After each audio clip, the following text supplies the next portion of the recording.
Greetings, my friends. It is I, Dr. Jimmy, at your service again on this lovely Friday. It is Friday the 3rd of August. And do you know what that means? It means only 6 weeks to Horror Nights here in America. Yes, in the United States of America, there's only 6 more weeks to Horror Nights because it begins on Friday, September 14th in Orlando and Hollywood. Yes, we now know they haven't given out all the dates for Hollywood yet, but we know the first 2 weekends. We know the event will also start on Friday, September 14th. No surprise, it's what we expected. Of course, it starts in Hollywood 3 hours later than it starts in Orlando due to the time difference. Because, of course, we're 3 hours ahead here on the East Coast than they are over on the left coast, over in California. Californication, some people call it. Yes, over there. So when it's 6 o'clock in the evening over in Orlando, it's only 3 o'clock in the afternoon in California, and too early for Horror Nights. But at 6 o'clock in California, it'll be 9 o'clock at night over in Orlando. So we've already been to Horror Nights for a few hours, some of you have got through all the haunted houses already because you're young and quick and do them all in the daylight, which I can't do, but I'll get myself an express pass. Yes, that's how I'll manage to do them all the first night. But I'm not here to talk about what's coming up exactly. And we had no big reveals recently. So I'm going back to history again. Yes, this is part 13. Oh, that's unlucky. Part 13 of my History of Halloween Horror Nights 25 here in Orlando. Speaking of unlucky, I just heard thunder. I hope we don't have a big thunder lightning storm, then I'll have to shut this down prematurely. Oh no! Can't have trying to do this on my computer when the power might go out. Anyway, lose data and stuff. I'd want to shut everything down. At any rate, today is August 3rd. 6 weeks, that's 42 days we'll be at Horror Nights. Oh joy. I do want to show you my lovely t-shirt. Oh look! Trick or treat. It gets you right in the spirit of Halloween.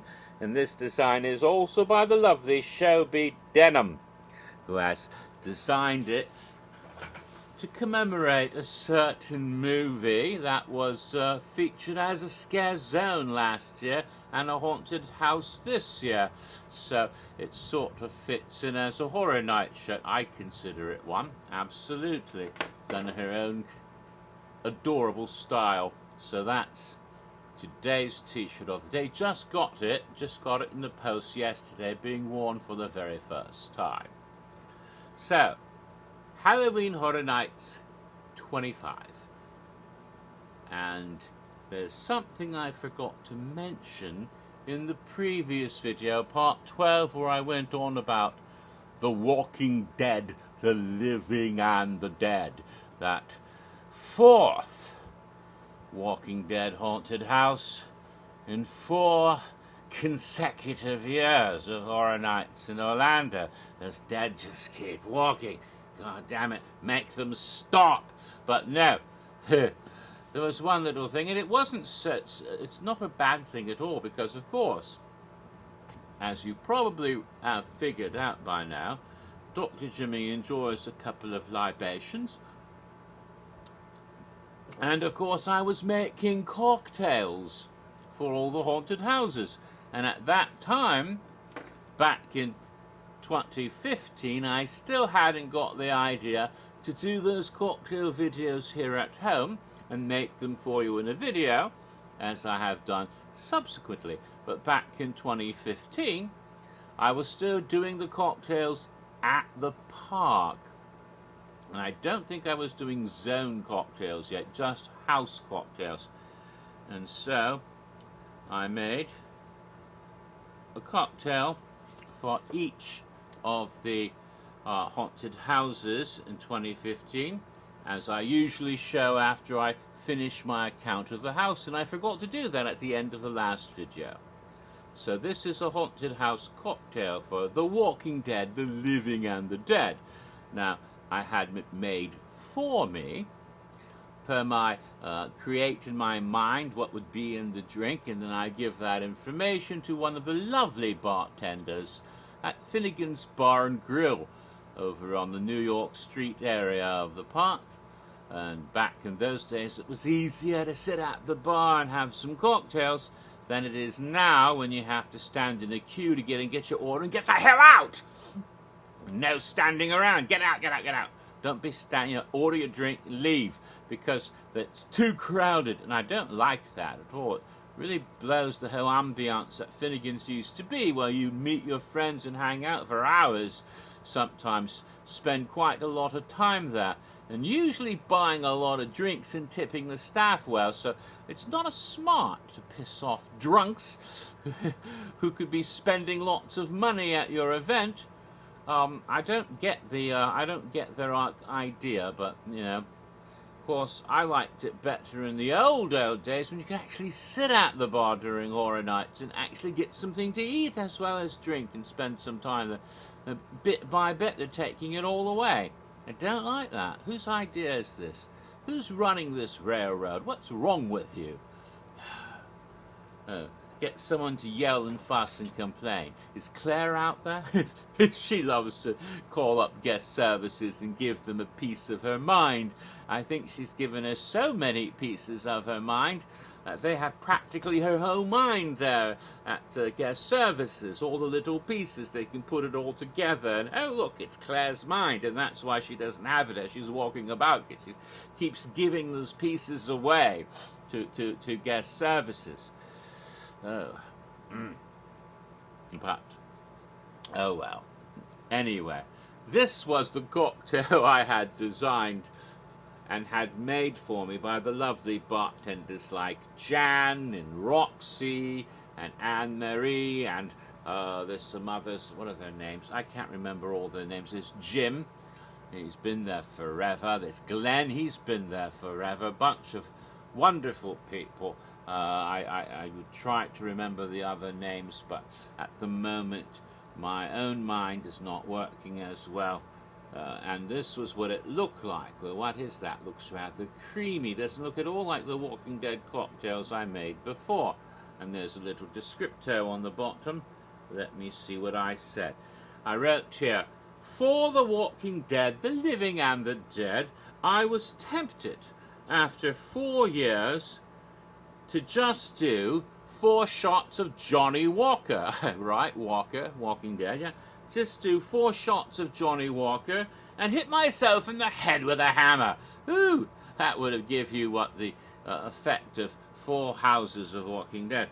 But then, remembering Carol's delicious cookies from season 5, you remember the bit with the stupid little boy who wanted cookies, and then he saw, I think his name was Sam, saw Carol take the gun, and she was like, you better not tell, or or you'll wake up and you'll find yourself outside, tied to a tree, and no one will be able to hear you no matter how loudly you scream, but the monsters will hear you, and they'll come and they'll eat you with their teeth and rip out your entrails and chew while you're still alive, and you'll feel it. Or you can have cookies, which she was going to bake for him. So it's like a cake or death situation. There's really not hard to get the right answer, which is cookies. Chewed to bits by angry, hungry zombies, or cookies. Cookies, cookies, cookies, right away. Yeah, it's not hard decision. It's like the time in one of those Simpson Treehouse of Horror episodes when Lisa was going to get on the spaceship. I think it was the Y2K episode from 1999. And she was going to get on the spaceship to flee Earth, which is dying because Homer fucked up by not fixing the computer at the power plant for Y2K bug. And she's going to get on the spaceship, taking all the smart, intelligent people, because Lisa's the only Simpson who has space on this rocket ship. So you can take one of your parents, just one, and they're about. So you have a very hard decision. Before they can even finish saying a very hard decision, she goes, "Mom." She takes Mom. Same way, Sam should have said cookies before Carol ever finished the damn sentence. You can be eaten by cookies. But Sam was a bit of a moron. And what happens? He starts yelling and gets eaten by zombies, if you remember later on. And makes Coral's eye go out because he was stupid, and then his brother shot Coral's eye out, and then they all got eaten by zombies, dumbasses. Whole family was not very bright, actually, when you think about it. But enough of that. Remembering that whole bit with the cookies, I even have a t-shirt that says "Take the Cookies," which I got at Horror Nights, I think that year, 2015. So there was this, that was a whole bit that was in the 5th season. And of course, the house was based on the 5th season. Didn't have the cookies in the house. That would have made the house so much better if they served cookies, wouldn't it? At least have the smell of, oh man, that would have been delish. But no, they didn't have anything like that. But remembering that, I adapted a cocktail called the Oatmeal Cookie. There's actually a cocktail called the Oatmeal Cookie, which contains Bailey's Irish Cream, Goldschlager, which is a cinnamon schnapps, has little bits of gold floating in it, for reals, little specks of, well, it's very, very thin, it's like gold leaf, but it's floating in there, and Kahlua, which is a coffee liqueur, and you mix those up and you get something called an oatmeal cookie. I'm not quite sure if it tastes like one, but I added to it, because this isn't just an oatmeal cookie. She was making wonderful chocolate butterscotch chips oatmeal cookies in the program. She put not just chocolate chips, but butterscotch chips into these oatmeal cookies that were just wonderful to see them. And I thought, that's what I need to make this cocktail taste like. So I added butterscotch schnapps and Godiva chocolate liqueur. So that's what it says here. And at the very bottom, and I'm not making this up, if you see at the very bottom what I said, I want all the cookies. Yes, so that was the cocktail, which was made for me by, I think, Glenn or Jim, or I think it was one of the male bartenders. So I think it was either Glenn or Jim, and made it up just wonderfully in this to-go cup, the plastic to-go cup on ice. And damn if it didn't taste very much like an oatmeal cookie with chocolate and butterscotch chips. It really was wonderful, delicious, and you know, if you have to choose between getting eaten by zombies or cookies, if you had to choose between going through the haunted house, The Walking Dead, The Living and the Dead, or just drinking my cocktail inspired by the house, take the cocktail. It was much better than the house. I was quite pleased with it. Of course, you can't go to the house now anyway, but you can make a cocktail like this, or have it made for you at Finnegan's with those ingredients, which were, as I said, Bailey's, Goldschlager, Kahlua, butterscotch schnapps, and Godiva chocolate liqueur. And that takes care of that little bit of business from before, and it's already 14 plus minutes, but that's all right, because now we can continue with the event. And I covered 8 haunted houses, but I'm not done, because 2015 was the year that we went from 8 haunted houses to 9 haunted houses. 9 haunted houses for the very first time at Horror Nights in Orlando. The most ever up to that point. I say that because we're going to have 10 this year. So just like 2015 was a landmark year when we jumped from 8 to 9, this year, 2018, will be a year when we jump from 9 to 10. Will we ever take it to 11? Well, we do have 11 in a house this year because it's Stranger Things, but I don't think we'll have 11 houses for quite some time, because where would you put it? And unless you expand into the studios or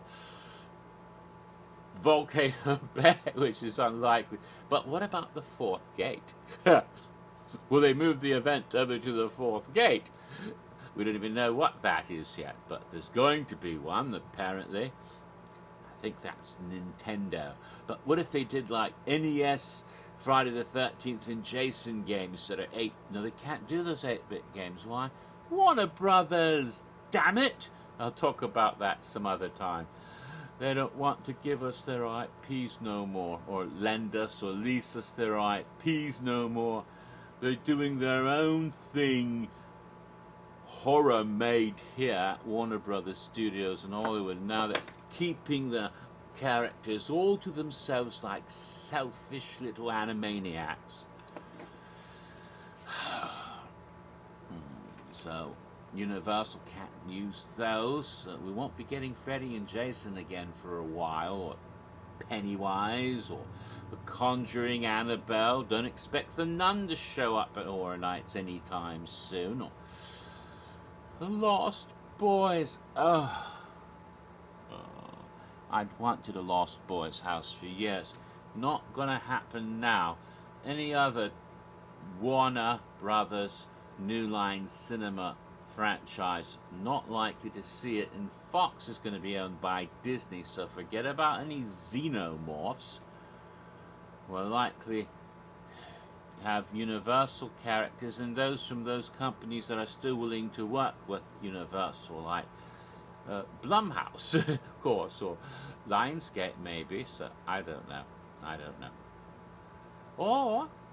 Or maybe, just maybe, Universal will have to say, geez, all the best IPs aren't available to us anymore.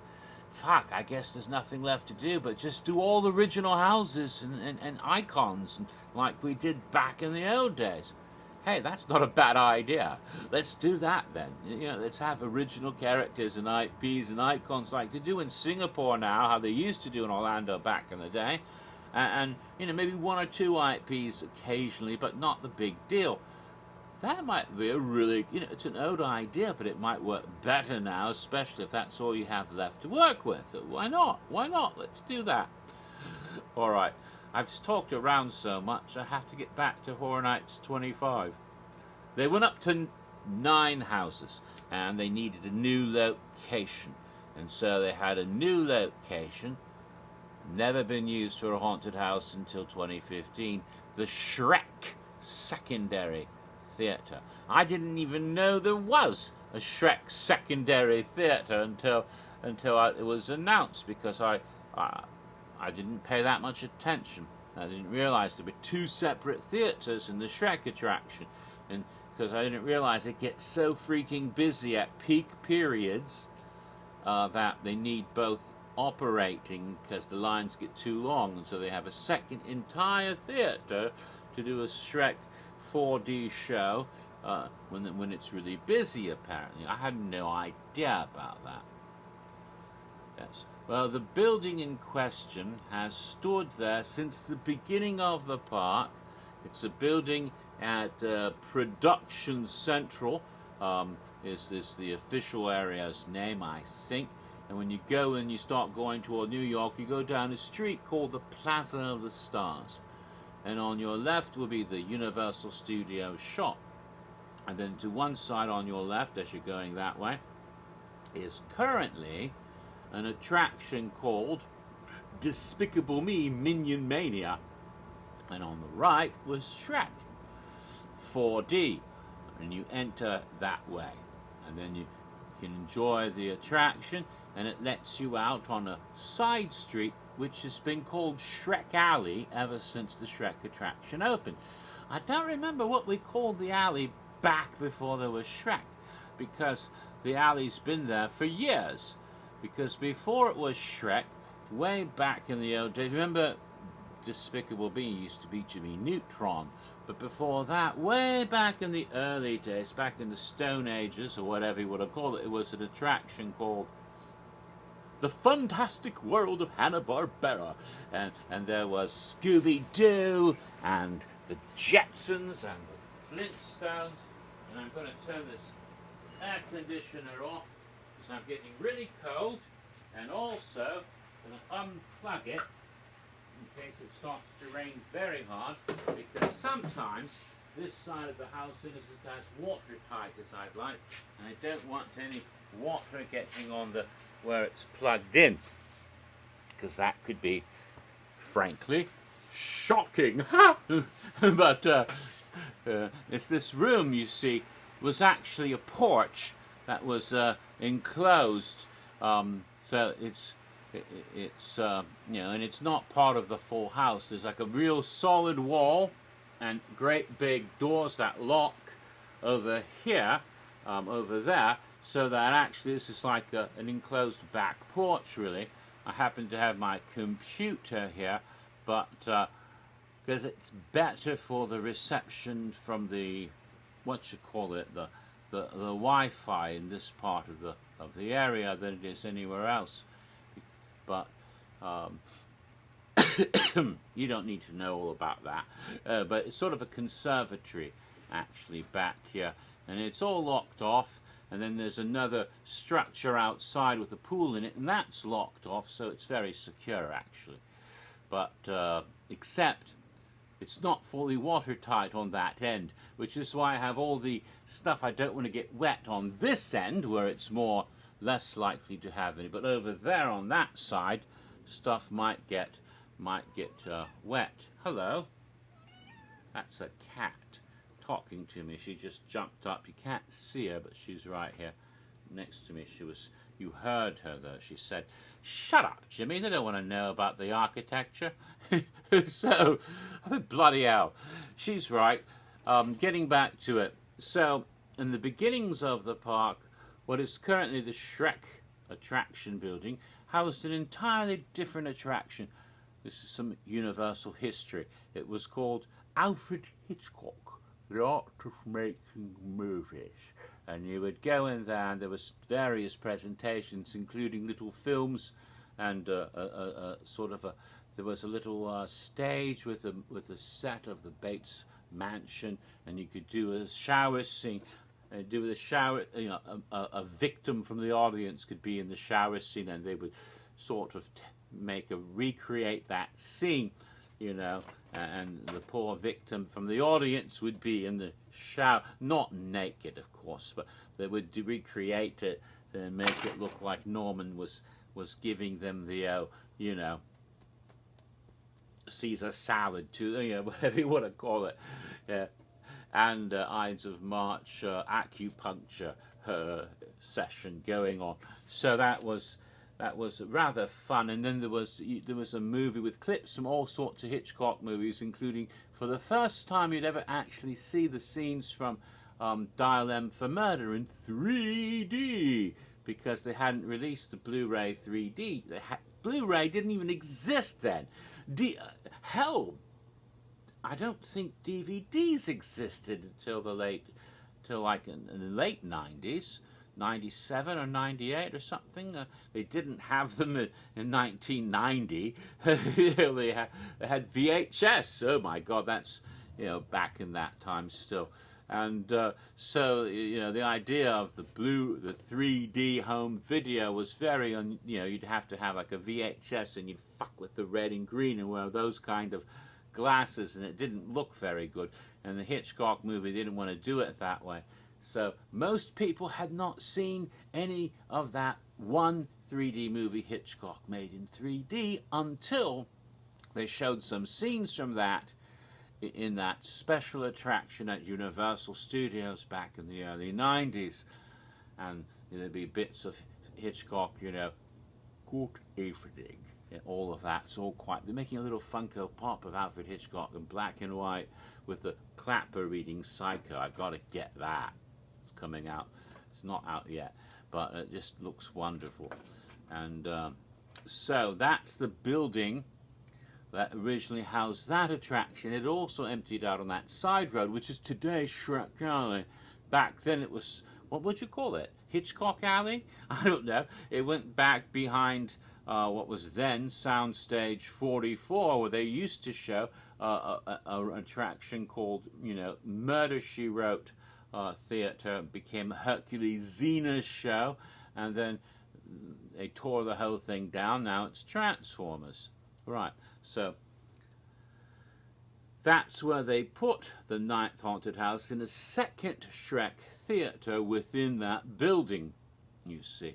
And apparently that second theatre is near the Hollywood Boulevard side of it. Although when they first did the house in that location, they decided to start the queue line, in case you didn't go in 25, they put the queue line over in Shrek Alley by Mel's Drive-In, and the Transformer shop, whatever it's called, the locker, whatever it is, the place where they sell the merchandise when you come out of Transformers.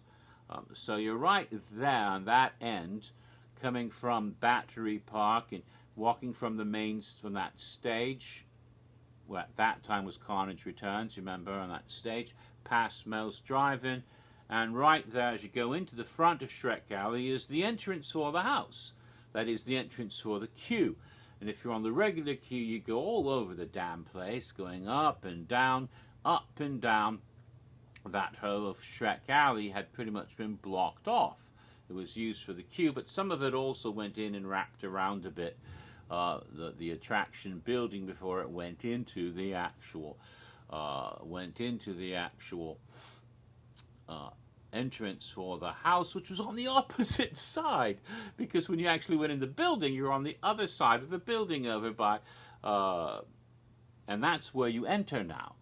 Now, from the following year, 2016, and last year, they're smart enough to move the entrance to the queue line over on the same side of the building where you go in the house now. It's not as, to give you some idea that you're close to that entrance, but then if you're in the regular queue, you still go and wrap around and all kinds of crazy shit as well. And the exit's on the other side where you entered that first year. So it's a bit crazy that they sent you in that way for Asylum in Wonderland 3D, which is what the house was. Yes, Asylum in Wonderland 3D. And of course, Asylum in Wonderland is the name that was already familiar to us, because it was the name of a scare zone which had been at Horror Nights 18, Reflections of Fear, back in the 2008, a lovely scare zone that was on Hollywood Boulevard, featuring twisted and insane version of Alice in Wonderland characters, and tied in neatly to the sort of scary tales theme that was going on in the streets, and also the haunted house scary tales in 2008, because of course there was the whole Path of the Wicked, a sort of evil Oz. I wonder if we'll see anything like that again. In the front of the park, and then in Hollywood Boulevard was Asylum, and then if you went toward Kids Zone, well, then they had, oh look, more fractured tales and stuff. So then in the haunted house itself, Scary Tales Once Upon a Nightmare. So there was a lot of Scary Tales type stuff back in 2008, a little bit in 2015, and a little bit this. Oops, not supposed to talk about that, Jimmy. Okay, never mind. So going back to 2015, and Asylum in Wonderland 3D then was to take the ideas from the scare zone and put them in a haunted house, expanding the mythos of Asylum in Wonderland, especially the whole asylum part. And it was also, of course, in 3D, and you got the little 3D spectacles that you could, you know, grey. They weren't, you know, they weren't color changed. They were what do they call it? The spectrographic. In other words, if there are bright, shiny colors like neon colors, like bright greens and reds and oranges, those colors pop so that they look like they're right in front of you. That's how they do the 3D haunted houses ever since, I think, 1999.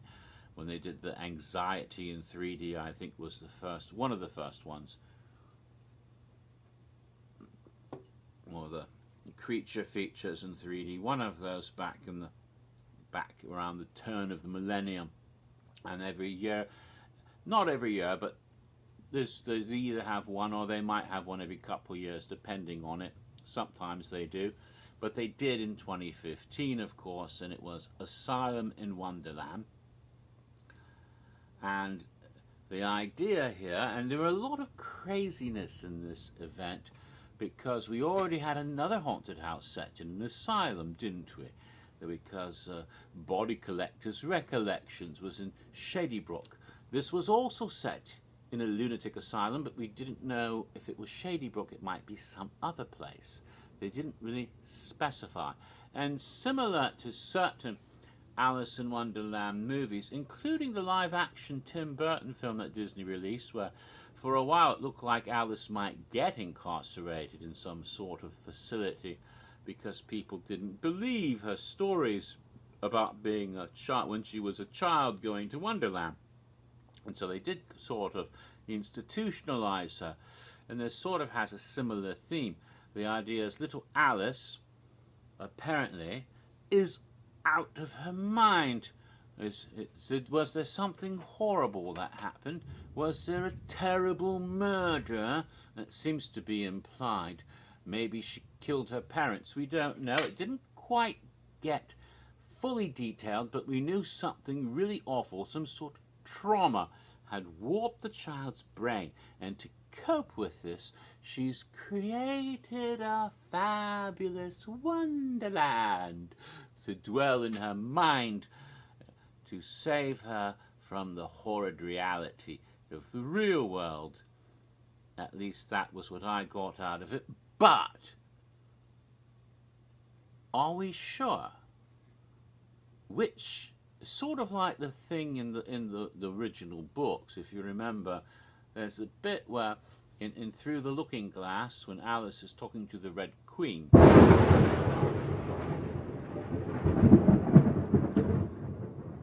that was too effing close. I will try to wrap up this video, but if there's too much more of that kind of shit, I'm going to have to stop it and come back and make part 14. Jesus. Anyway. Yikes. I hope that we don't have any Wizard of Oz special effects, you know. Auntie Em, Uncle Henry, it's a twister. Yes, land in one of those fabulous worlds. No. There's where she talks to the Red Queen, as I was saying in the novel, in the original story, and what was it? No, I'm sorry. I think it's the White Queen. But anyway, there's a confusion in Alice's mind. Is she having a dream? No, that's not it. They see the Red Queen sleeping. That was it. The White Queen points out the Red Queen is sleeping, and says to Alice that they're just things in her dream. And if we wake up the Red Queen, we wouldn't exist anymore, because she'd wake up and the dream would be over. And Alice is rather worried about that. Then when she actually wakes up and she thinks that the whole thing she just went through was a dream, she keeps stopping to think, but wait, am I awake?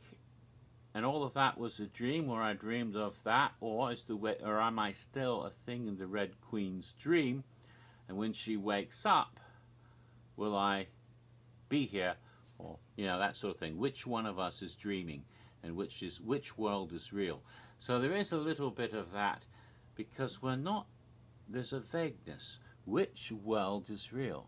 Is it the loony bin with the or is it the Wonderland? And we're not entirely certain. Then again, it's not necessarily a dream or a dementia. It could just be a comic book.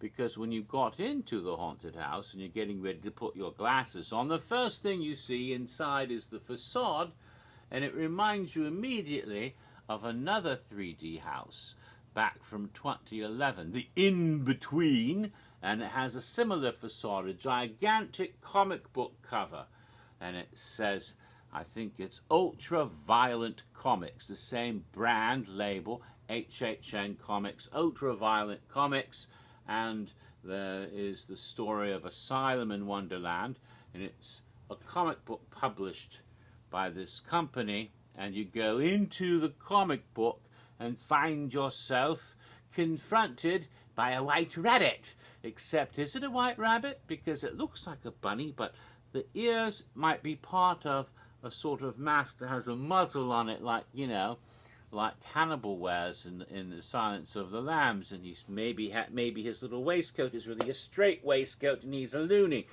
But he's telling you, you're late, quickly, and you go into the rabbit hole, but it's not a rabbit hole, it's the vortex tunnel, the wonderful vortex tunnel.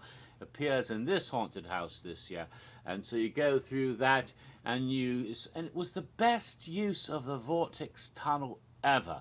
I've been through that bastard many times over the decades. I don't remember the first time it showed up, but it's been around for a hell of a long time. Many haunted houses like Disorientorium, and before, I think most recently before that, it might have been in, I mean, it was in the Hollow Past, it was in Dead End of all places. That was unusual use of it. They used the vortex tunnel a lot. What's the one with the electric chair they had? Was that 2013 or 2014? That whichever year it was, they did that Afterlife, Death's Vengeance. But anyway, the vortex tunnel was in that one. It's been used quite a bit over the years. In 2015, here it was in Asylum in Wonderland. And as you went in immediately, it's like, oh.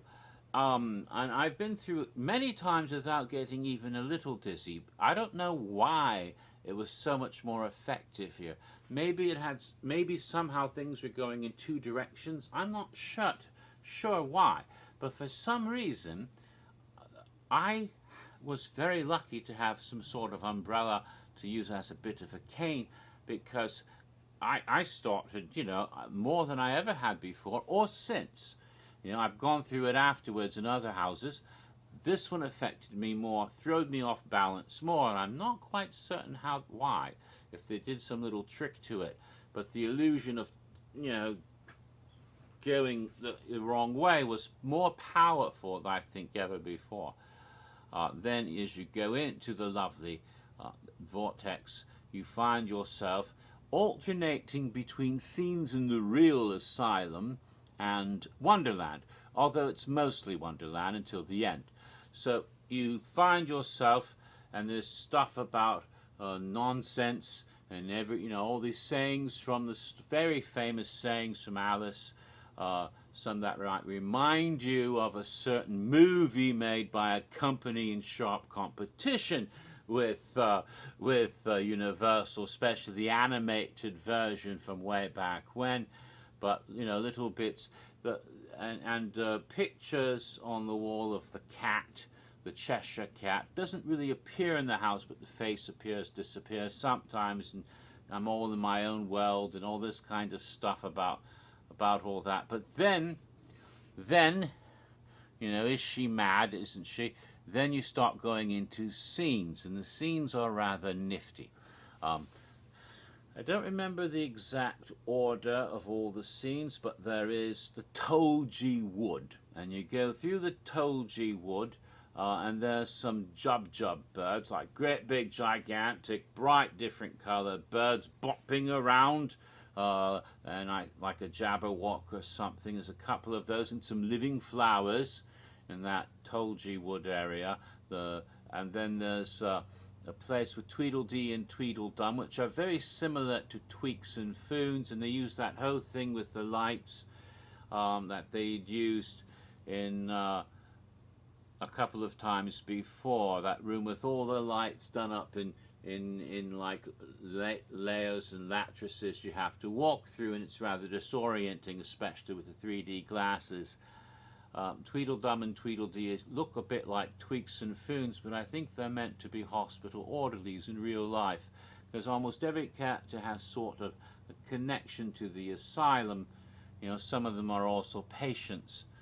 But one of the best scenes is the Mad Tea Party, of course. In the Mad Tea Party, there's quite wild stuff going on, and the Mad Hatter is standing up on a table dancing around, and you see little pots of sugar and tea, and they're moving by themselves.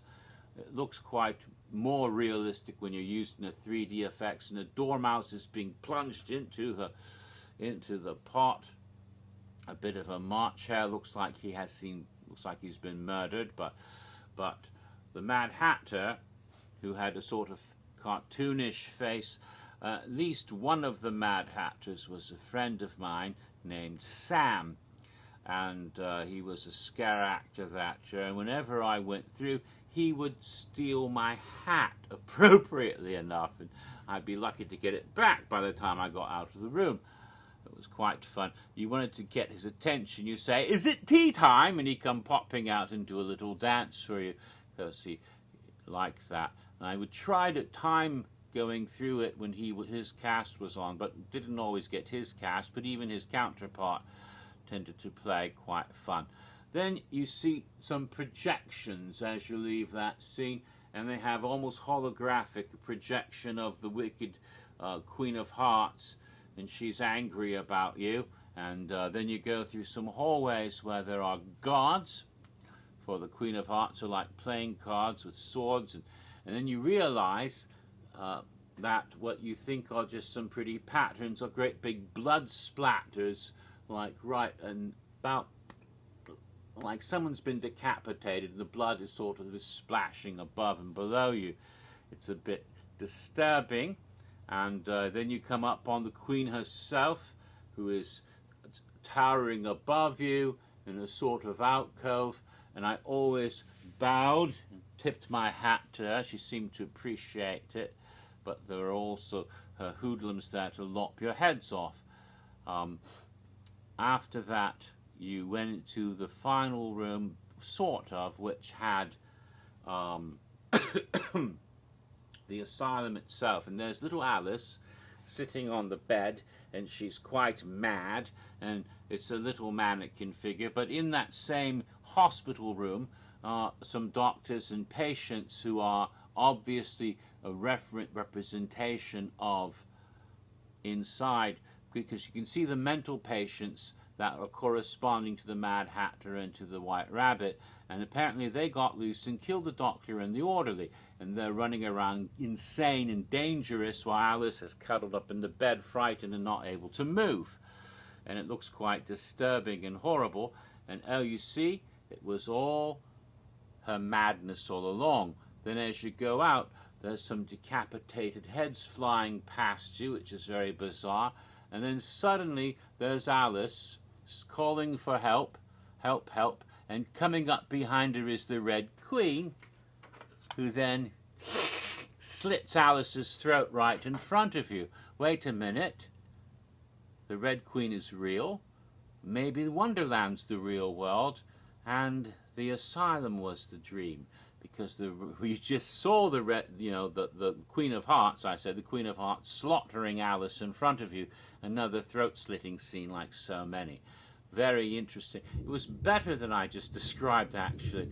Quite surreal, and the story would become more disturbing and more connotations. Just what happened to Alice to put her in the asylum? You think, was she abused traumatically? I mean, you can think of all sorts of very disturbing things that might have happened to her, especially if you know anything about Alice Liddell and the man Lewis Carroll, whose real name was Charles Lutwidge. Lutwidge is his middle name. Dodgson, who was a a professor at Oxford, a don at Oxford, but also like to take photographs of little girls, sometimes without a lot of clothes on, and seem to have a better time with children than adults. And there's always been this speculation, which has never been verified, but you know, like with Michael Jackson, like with James Berry and a few other people, there's an awful lot of circumstantial evidence that might suggest some very serious and disturbing abuse. So maybe Alice was abused. And I'm not saying the house meant that, but if you know about that already and you're thinking about some of these themes, the house can be very disturbing and very horrifying. And what the hell really caused this nightmare in the first place? Now, I'm already more than 45 minutes, so I'm not going to proceed to the scare zones, but since I don't want to forget about the cocktail, I will present you now with... Oh, why did it leave that? Okay, now I have to go back to my photos. HHN 25 house cocktails. So let's see. Let's bring them up. That was Freddy versus Jason. Jack Presents. Werewolf. Body Collectors Run. Here it is. So this was the cocktail I had made for Asylum in Wonderland 3D. For Asylum in Wonderland 3D, a hot toddy with sweet tea vodka, rum chata, and frangelico to make it nutty.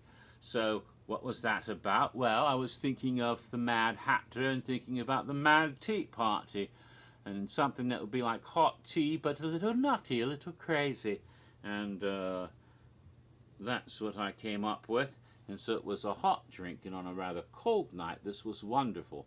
And I don't know if you can see it clearly. It's sort of a milky colour, like milk tea, and had a wonderful flavour, tea and nuts, and very good, very, very delicious, hot and alcoholic, of course. Just quite a lovely little hot cocktail that they had made for me at Finnegan's.